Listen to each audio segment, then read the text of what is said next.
full course yellow is deployed. Full course yellow is deployed. Yes, hello everybody, and welcome to Full Course Yellow in Pit Lane's weekly get-together, where we have a bit of a chat about the world of local and international motorsport. Joining me on the program, look, not the full contingent tonight. We're down. We've got tonight is quality rather than quantity.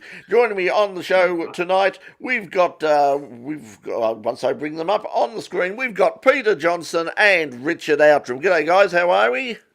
Brett? Well, Brett, how are Viewers? you? This is this is good. It hasn't been, like I said before the shows, it hasn't exactly been a massive week of motorsport news. A little bit of stuff out there, and which is running down on the bottom. But we seem to be in sort of this, after absolute chaos of the weeks before, where we had things happening everywhere and everything on at once. We've now got sort of this quiet time where the supercars are sitting in New Zealand waiting for their time, and we've got Formula One, of course, in Japan this week, where I suppose the main thing will be we've got the driver swap between Yuki Tsunoda and Liam Lawson. So let's talk about that first of all. I mean, obviously it was the big story over the last week or so. I've got a different take. Everybody's talking about Liam, and obviously because that's the focus, sort of more locally here, being that he's from across the Dutch and all the rest of it.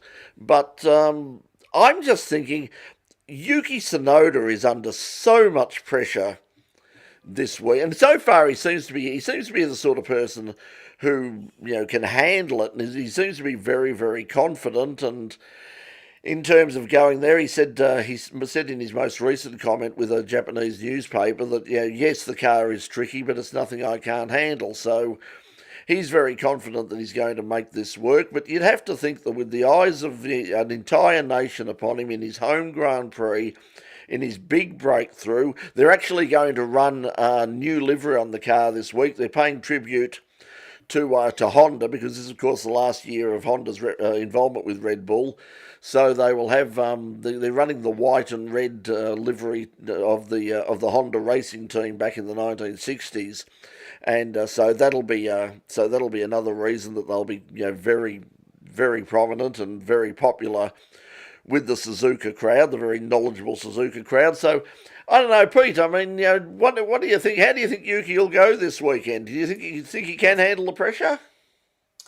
I think he can in terms of mentally, but I fear that the results will be very similar, because I think I hate this, that the Red Bull racing cars, as in the Visa cars, um, are, and the Red Bull cars are very different. And even Max is, as I said last week, even Max doesn't seem to be at this stage going for wins.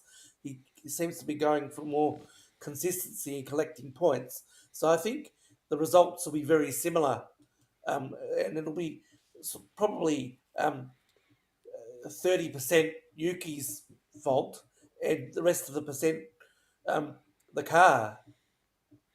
Yeah, I think it's going to be interesting to see just how much it was and how difficult it is to drive, because Max is obviously saying it's difficult. Now, the interesting thing that came out today, or just recently, was Helmut Marko, that man again, insert controversial quote here, basically said in an interview that one of the reasons for making the change, possibly the main reason, was apparently there is a clause, or he's claiming there is a clause in Max Verstappen's contract which basically allows him out of the contract if the team doesn't meet certain performance standards, and one of those performance standards is in regard to the Constructors' Championship, not just the Drivers' Championship, and they felt that they really couldn't take the risk with Liam not coming up to speed over the course of the year. They really couldn't wait around to find out. They really needed to get him, sort of move him back now and throw Yuki in and hope to God that he actually that he can get them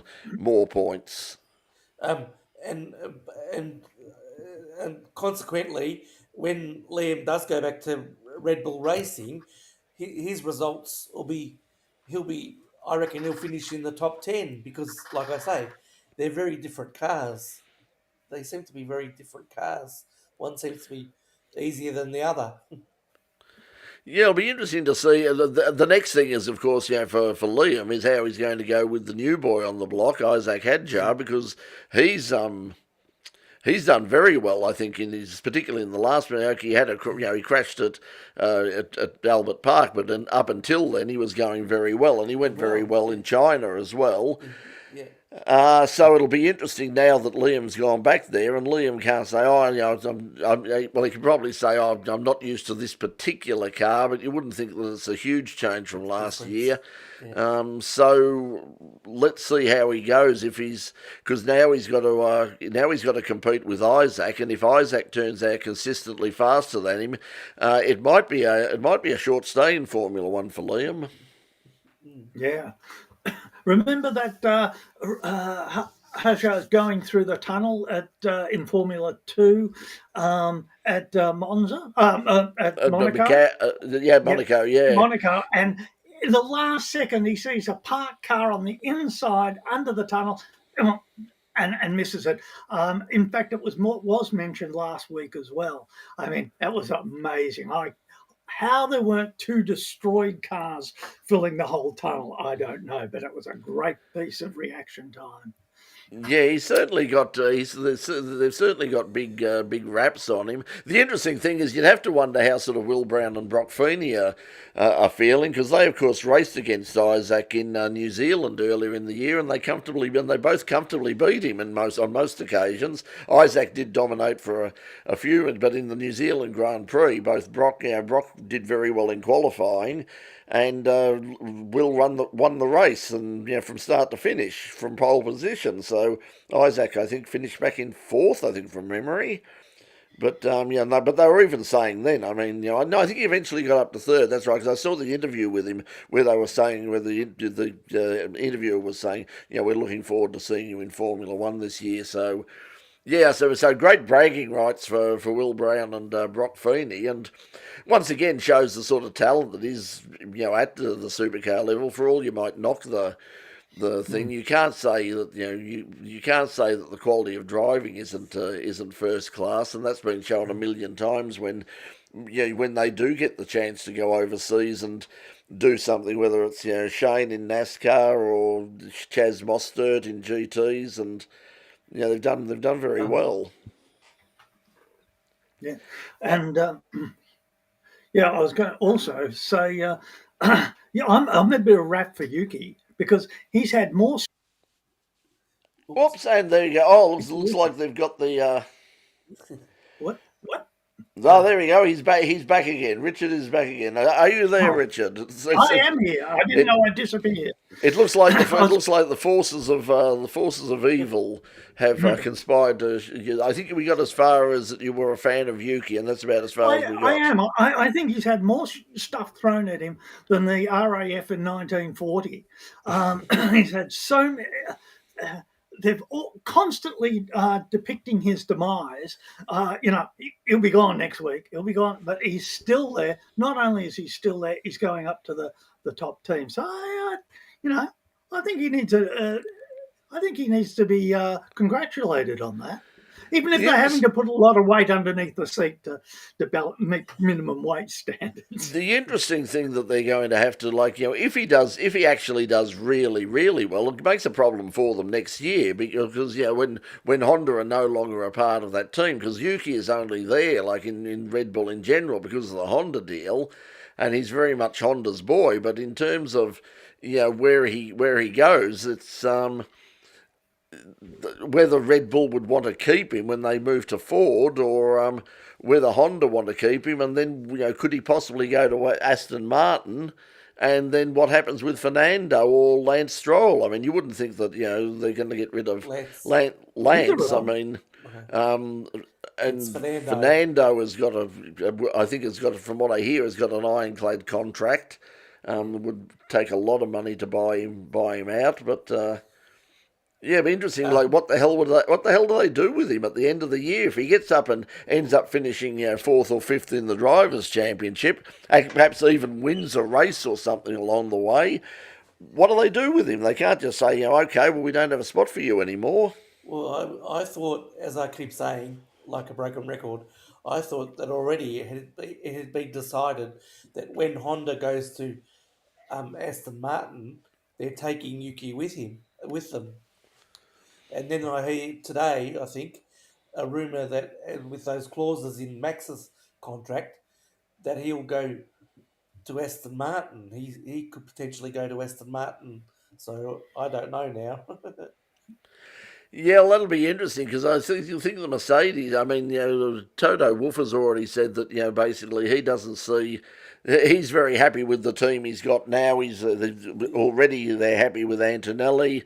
They're happy with George. They can't. He said he can't see any sort of huge advantage in from either a performance or a marketing standpoint to bring Max across.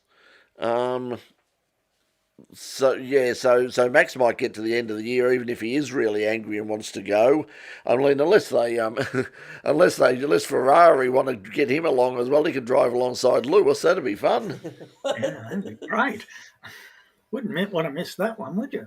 No, that's for sure. Let's say hello to a few people, including our own Mark Jones, who's wherever he is at the moment. He can't be with us, but he is with us in text version. G'day to Box. Nice for you to join us once again. Peter Anderson saying yes. Hope Yuki goes well. If he can't do it, it ain't doable. Which could be the case. Perhaps it is one of those cars that Oops. Oh, Perhaps it is one of those cars of yes, we've just lost Brest, and perhaps he'll come. Oh no, it says he's offline. I'll Okay, assume what it's he was just going to us, say. mate. I'll assume what he was going to say. Perhaps Yeah. it is a situation where it's not doable, and it is the car. And, so what do we want to talk about now? Well, I was just. Brett's back, thank you. Well, at least we've got a moderator. Well, who we can't hear. You're on mute now.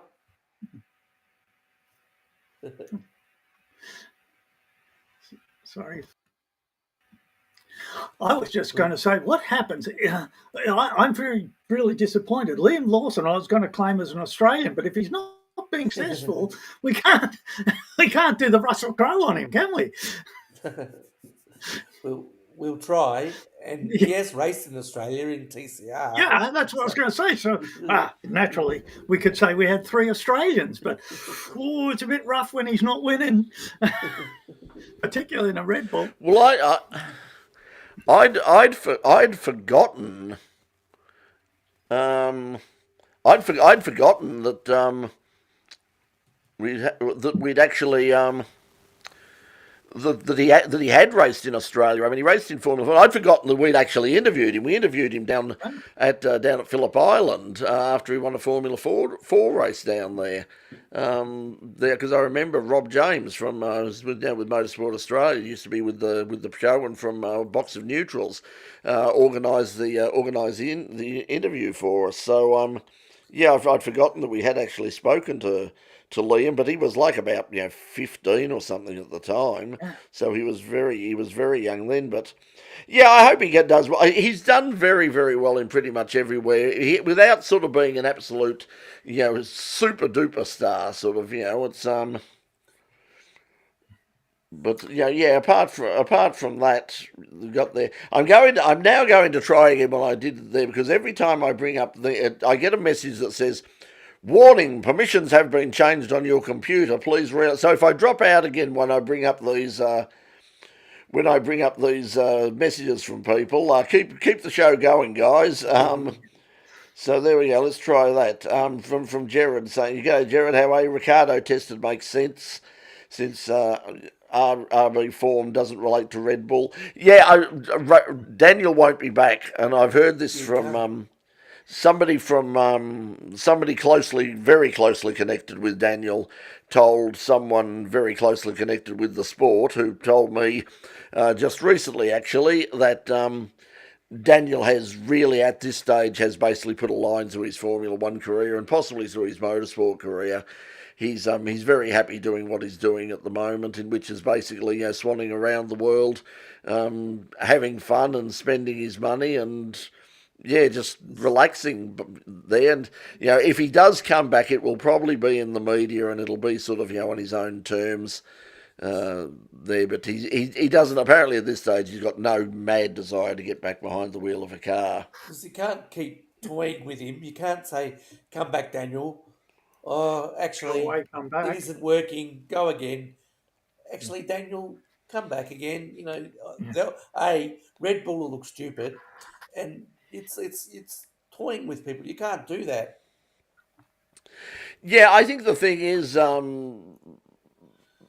you can't keep going back to this. It was all right doing it the once, but they're also talking about sort of um, bringing back Sergio, whether Sergio could come back again, or like, you can't keep doing. You've got to make a decision. I think they've now sort of said that Yuki is the decision. Come hell or high water, Yuki is in the seat until the end of the year, and that's it.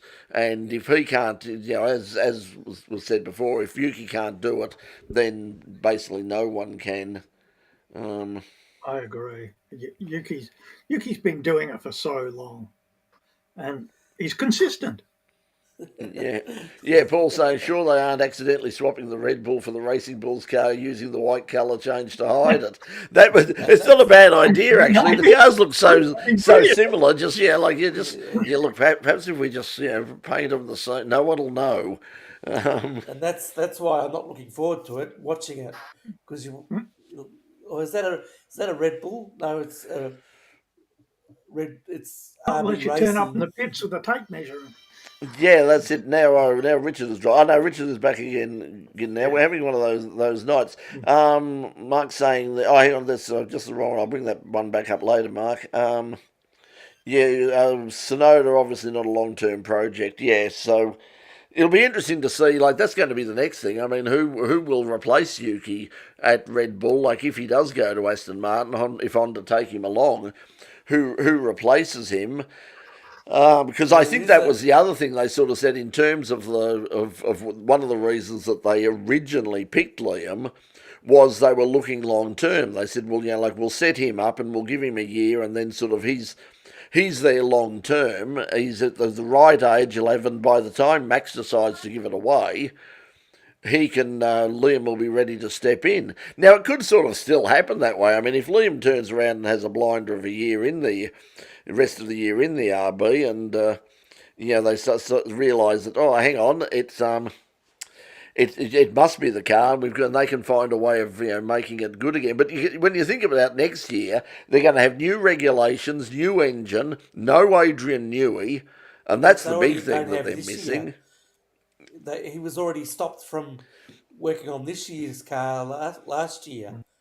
Yeah, And well, that's it. So it's come back to bite them. Sort of, it's like almost like, okay, off you go, Adrian. We don't need you anyway.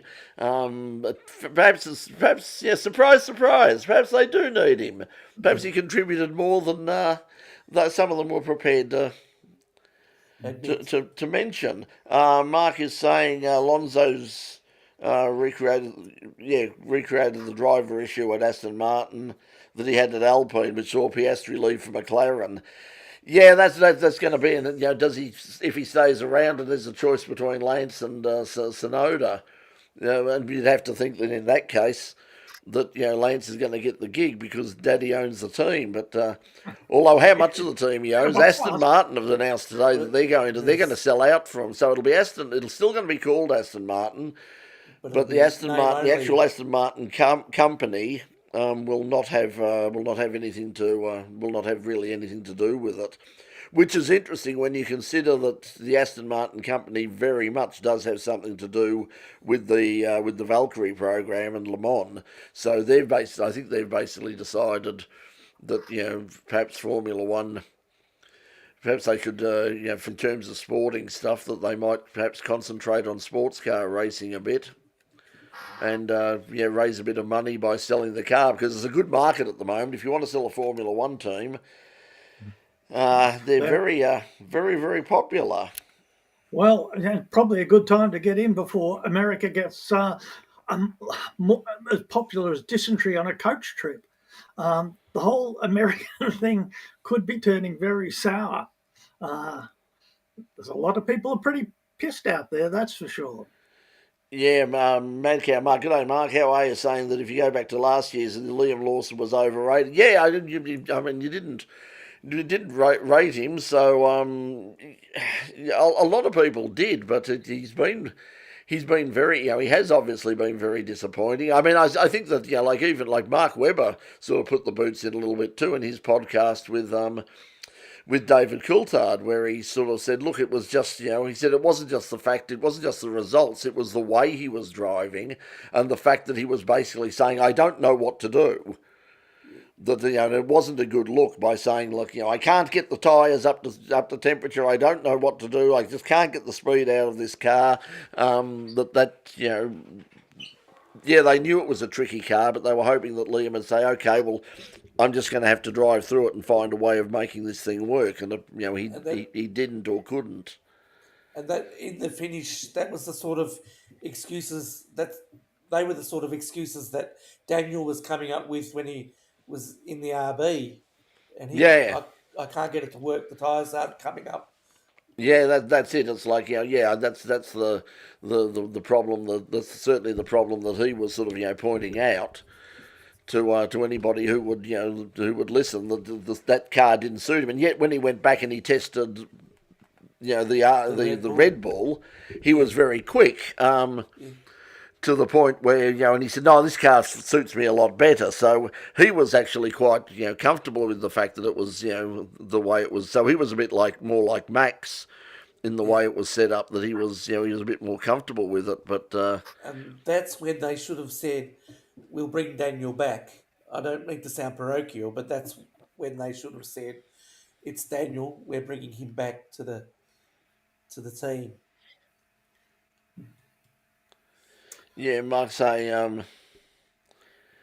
watched a lot of young kids coming up, and when he was racing in some of the Formula 3 races, they were sort of beating me. He didn't do all that.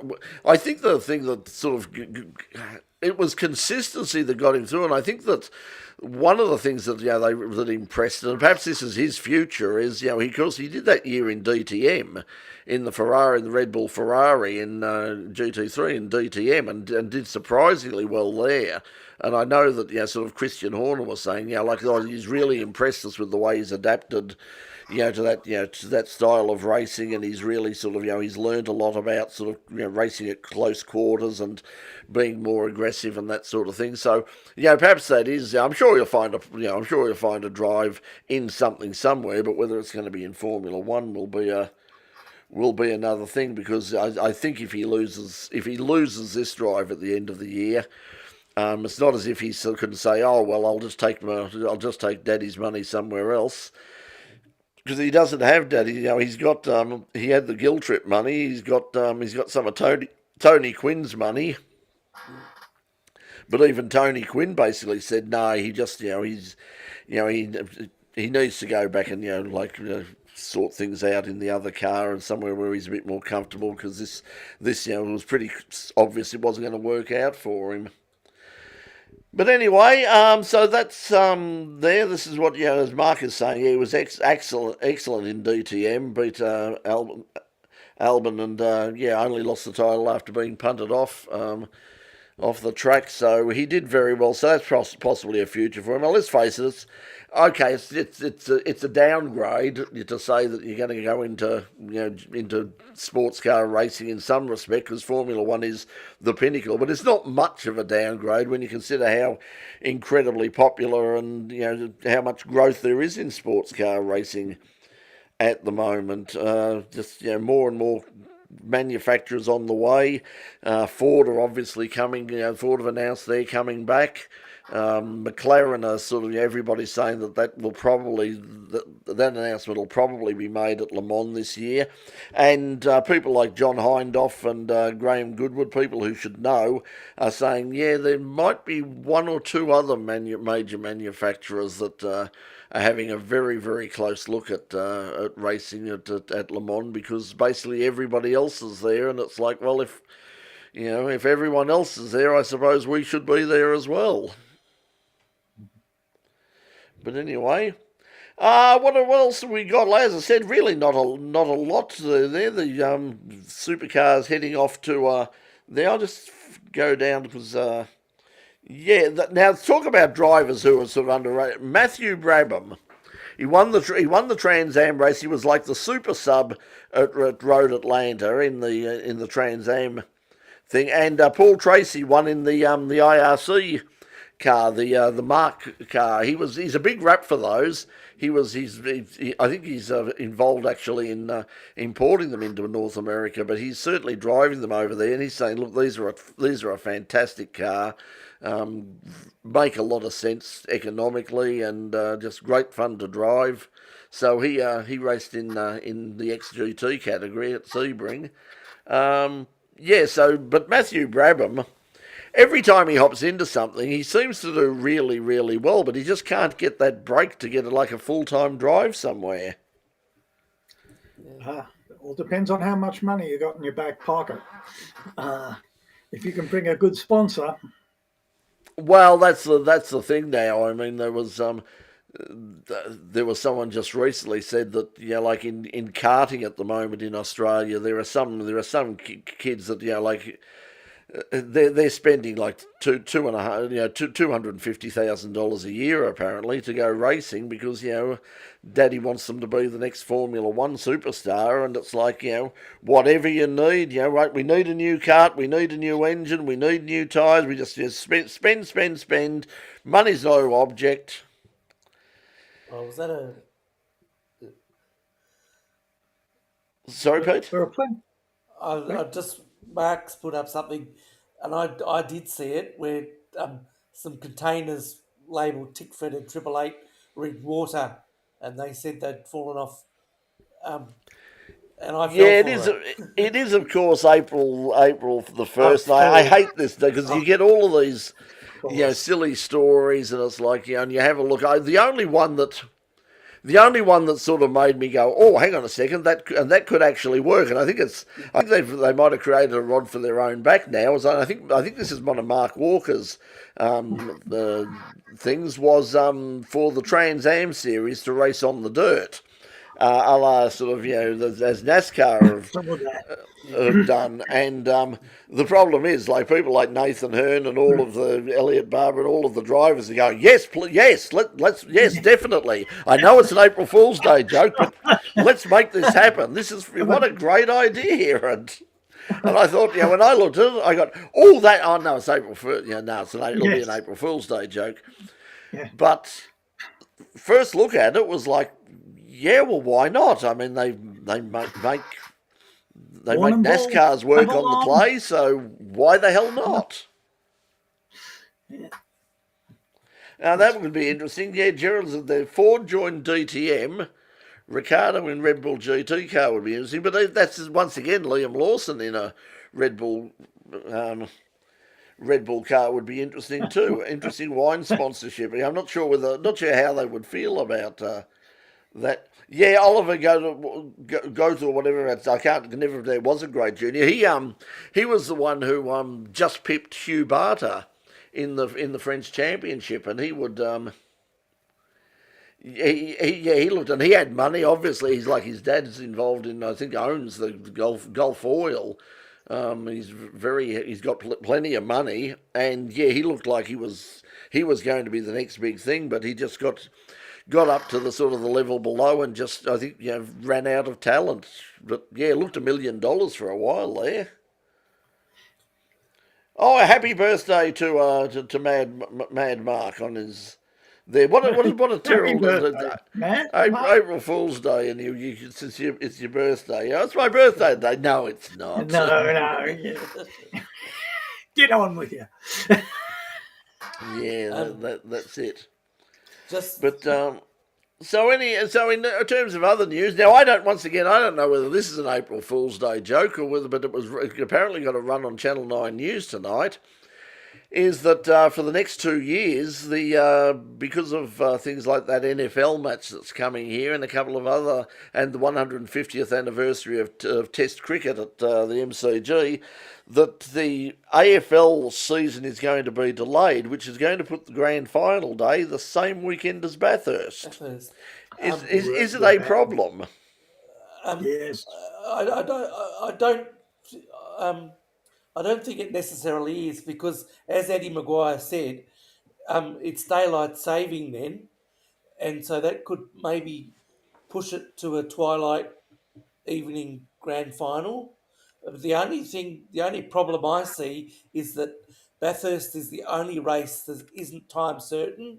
It runs its full length, however long that takes, barring it getting dark. Because you remember when the bitumen broke up in 20, Yeah. whatever it was, Yeah. 2014 or 15, um, and they had the 2 hour break and it ran till Yeah. 6:30 or 7 o'clock. Yeah, well, of course, it's got the problem that it's one of the few races that now is and is required to be on free to wear. Now, whether that's the case, depending on what happens at the election, because the Liberals have already said that they probably they're going to do as Mr. Murdoch tells them to, and they're going to get rid of the anti-siphoning laws, or at least restrict them heavily to take more events off of the thing. So you never know, like whether Bathurst is still on any sort of list, or whether they just sort of play to the masses and say, okay, the AFL Grand Final, the NRL Grand Final, and the Test cricket. There you go. That's it. And the Matildas and the Socceroos. That's basically it. Anything else can go to Mr. Murdoch. Thank you. And if you want to watch it, you pay for it. Which is getting Mark saying grand final will never run. I don't know whether it will. Like it, I think that a lot will depend on the next, on how much money they want. I know that like when they had the last round of football, of football negotiations, Channel 9 made an absolutely huge monetary offer, but the condition was it had to be a night grand final because they want what they're looking for, what television stations look for is prime time ratings. And of course, the grand final is the most popular show. It was the number one show last year, right around the nation. If you have a look at like who won, how many people watched, it was it was the most watched show for the year. But it's not in prime time.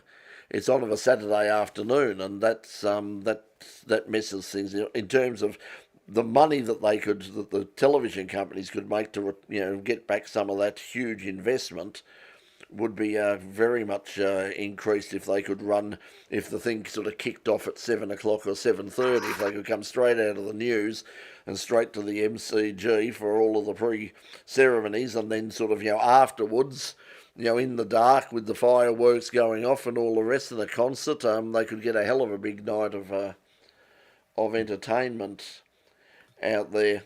They have resisted that for a long time. Yeah, that was the that was the thing in the past, as Paul was saying. There have been AFL grand finals. I remember one year, in fact, where they were having I think it was a practice session or qualifying. They had an in-car camera with Brock, and Brock was asking for updates on the of the score because he was a mad Collingwood fan, of course, and he was just sort of saying, this is killing us. But it was very much traditional for a long time that for quite a few years the Bathurst and the grand final were on. So Channel 7 basically, and now they've got multi stations, multi digital platforms. It's not the big disaster it used to be, where they have to say, well, we can't televise both. We'll obviously televise the grand final, and we'll have to record qualifying and show that the top 10 shootout and show that probably later tonight. But they don't have to do that now. So or on 7-2. Yeah, they can put it on 7-2 or 7+. And just run it there and say, hey, if you want, if you want to watch the grand final, great, it's there for you. If you'd prefer to watch Bathurst, head on over to 7+. I like David Red. Oh, sorry, I'll let you. No, that's okay. No,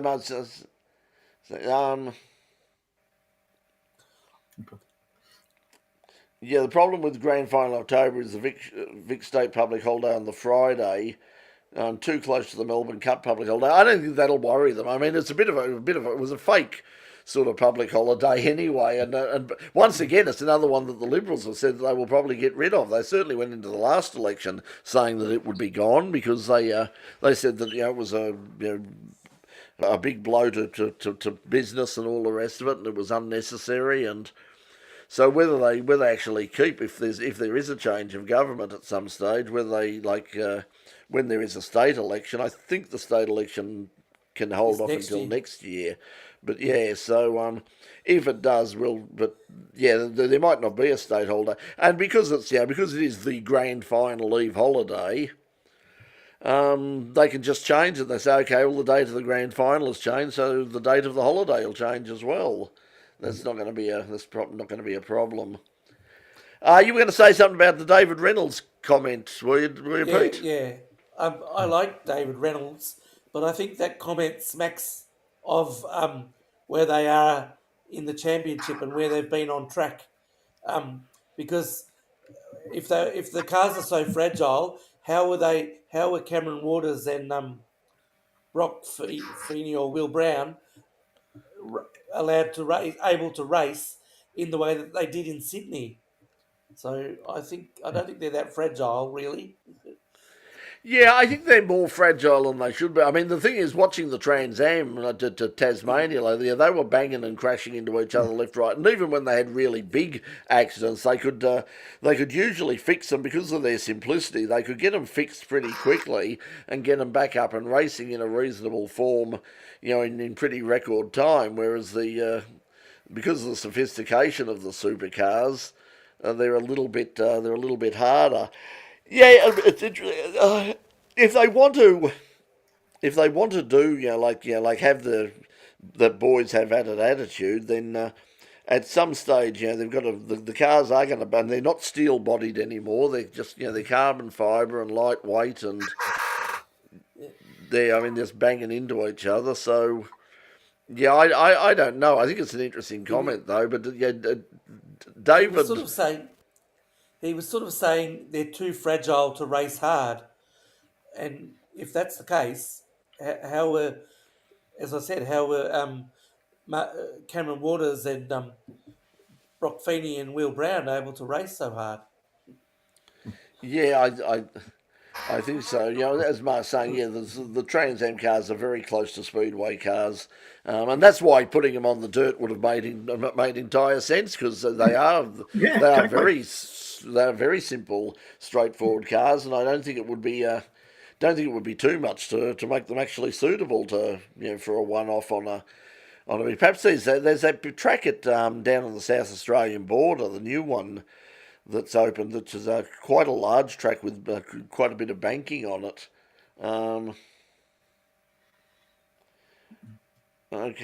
Speed Cafe have posted that Ryo Hirakawa will replace Jack Doohan for FP1 in Japan. I think that was always going to be the case. Yeah, I think that's one of those rookie ones where they're allowed to put the reserve driver in the FP1. It's interesting that they're getting him to replace. You would think that they would want to say, though, like if they're going to replace someone, you'd think that they'd say, well, we want Jack to get as many laps in as possible. So we might replace Ocon instead for that particular thing, because he doesn't need, because that's not going to hurt. If he misses a practice session, it really isn't going to hurt all that much.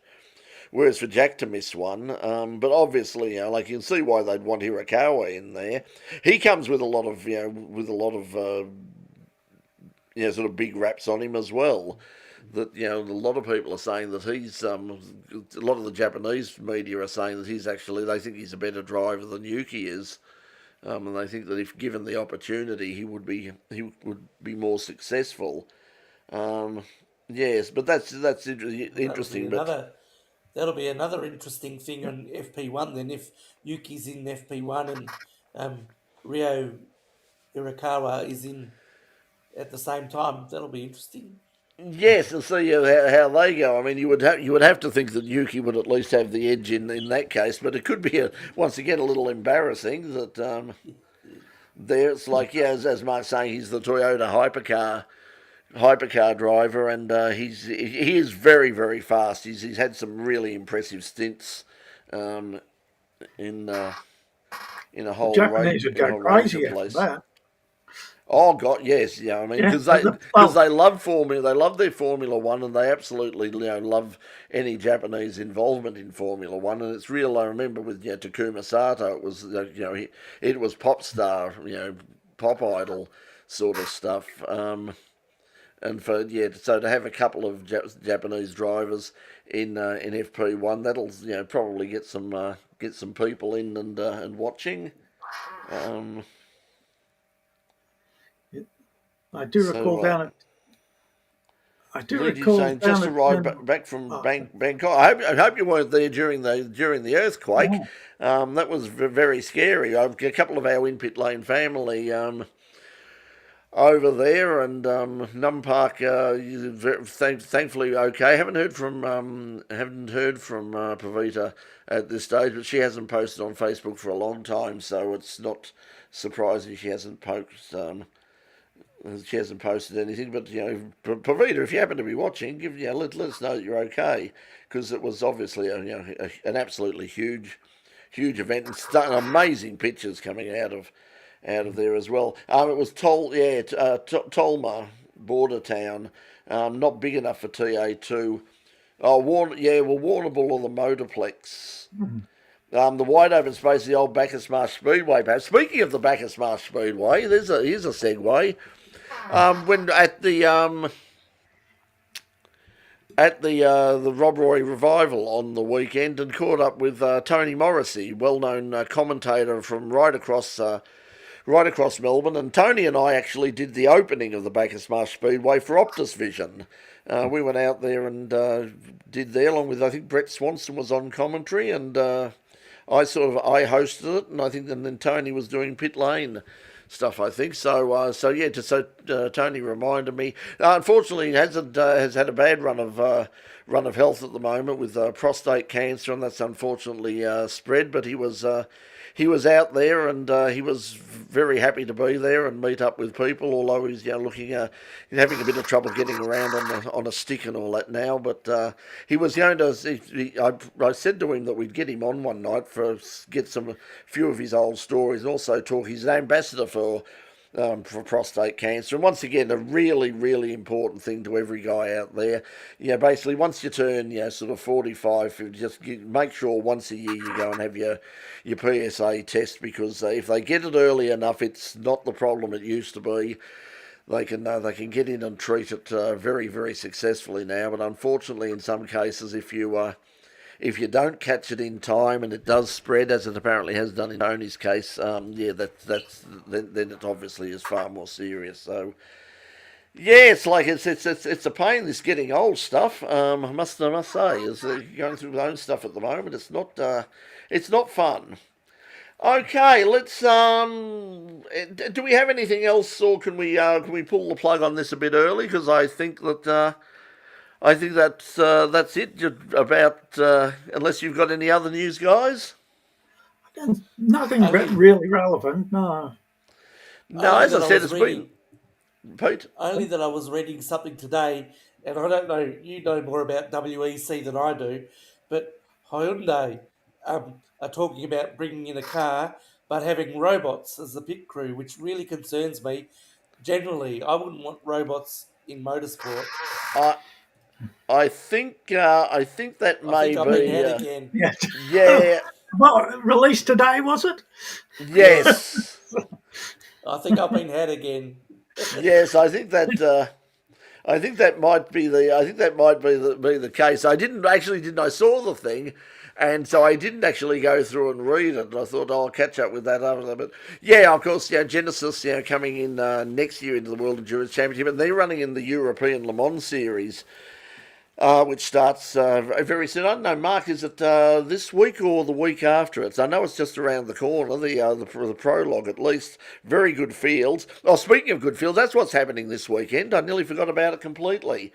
The GT series kicks off at Phillip Island. The SRO's new speed series happening down there. Huge, terrific field in GT4. 31 cars in GT4. And I mean, I've been saying for years, it's a wonder GT4 didn't. It seemed to be almost made for Australia, and it just didn't take off. Well, it's taken off now. It's absolutely taken off in a huge way. There's going to be another. I think there's a new Mustang down there. There's a couple of new. New BMWs, there's all sorts of cars, and there's more on the way, so that's going to be absolutely huge over the weekend. So if you're down in Melbourne, weather looks like it's going to be fairly nice again, so you can head down there for that. Probably not going to get down there myself, unfortunately, but yeah, they because one of the things I'll be doing, and certainly on Fridays, I'll be going to the Melbourne Motor Show. They're bringing back the Melbourne Motor Show, and that'll be interesting. Yeah, very interesting. There's some strange, a lot of strange things. Yes, it is this weekend. Mark is saying so. European Le Mans Series and the Michelin and the Michelin Le Mans Cup both this weekend. So in that case, that gives you something to watch on Saturday and Sunday on Sunday night. Avalon Speedway has super sedans and street stocks running this Saturday night as well, and I think that Nyora were going to run a meeting, but I'm not sure whether they've got the numbers. So they were putting out a thing today saying, "Hey guys, we need a few extra numbers."